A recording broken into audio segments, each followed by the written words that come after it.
Bonsoir Théa Bazarevic. Alors on parle des Jeux de la francophonie qui se déroulent donc jusqu'au 6 août, demain, à Kinshasa. Et on va commencer cette chronique en musique avec le concours de la chanson qui a, hier soir, enflammé Kinshasa. Oui, grosse ambiance hier soir au Palais du Peuple de Kinshasa. Le jury avait retenu 8 artistes issus de 8 pays différents pour cette grande finale. Des chanteurs en solo, des groupes, tous les styles musicaux étaient représentés. Voilà, vous voyez les groupes défiler sous vos yeux. Un Eurovision de la francophonie en quelque sorte. L'occasion aussi pour beaucoup de lancer ou de booster leur carrière. Et c'est finalement Ndachi, un artiste camerounais. C'est lui qui a été désigné grand vainqueur. Ce chanteur à la fois auteur-compositeur et interprète était ressorti finaliste d'un concours de musique dans son pays en 2019. Il chante en plusieurs langues et je vous propose justement d'écouter un petit extrait de sa performance d'hier soir. Est-ce qu'on peut chanter ensemble? Hey, c'est papa, c'est papa.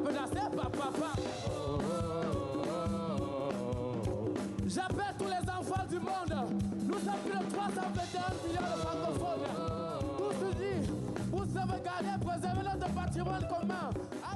Voilà, on peut lui dire bravo. Et puis, autre très belle performance aussi, Théa, celle de ce groupe de danseurs du Burkina Faso qui a remporté le concours de danse de création. Oui, c'est une troupe qui a marqué les esprits, vraiment, à Kinshasa. On va voir leur magnifique prestation parfaitement chorégraphiée. C'est plein d'émotions pour ces danseurs hors du commun. Ils sont 6 au total, tous sont sourds et muets. Et ils ont donc pu participer au même concours que les artistes valides. Une immense fierté pour leur entraîneur, lui aussi burkinabé. Il se bat au quotidien pour donner davantage de visibilité aux personnes souffrant d'un handicap. Écoutez. Les jeunes sourds muets dans mon pays, ils ont une place vraiment pas très favorisée. Ils viennent des familles très démunies et aussi le handicap aussi est mal vu dans mon pays. Donc c'est un combat pour moi, c'est une mission que je me suis donnée, qu'à travers la pratique artistique, à travers la danse, que nous puissions changer le regard porté sur ce public. Avec ce spectacle, ils réclament leur place, ils réclament aussi, ils demandent à cette population, à la société pour dire qu'eux aussi ils sont présents. Donc d'ailleurs, c'est cette motivation qui nous a amenés au jeu de la francophonie pour essayer de se mesurer avec les danseurs aussi qui ne sont pas handicapés pour dire que nous aussi on est là, on est capable. On passe aux épreuves sportives, Théa, avec la lutte africaine et cette finale par équipe qui a failli échapper aux Sénégalais.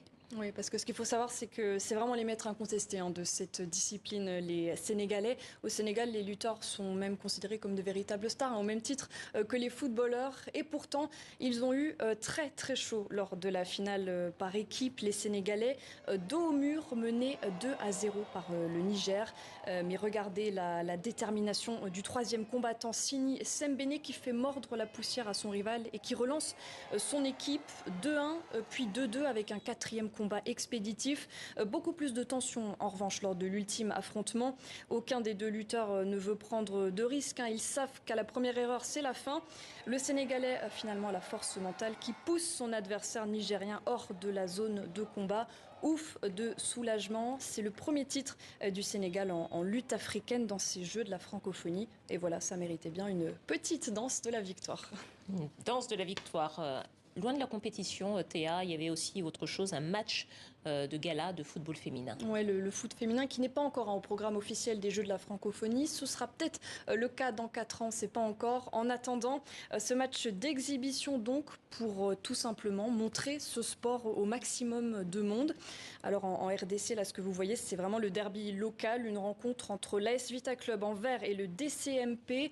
Ces deux équipes évoluent à Kinshasa. Vous le voyez, il y avait quand même un peu de public dans les gradins de ce stade Tata Raphaël, un stade qui accueillera d'ailleurs dans quelques heures la finale très attendue de football masculin de ces Jeux de la francophonie. Et ce sera entre le Burkina Faso et le Cameroun. Merci Théa et on vous retrouve demain.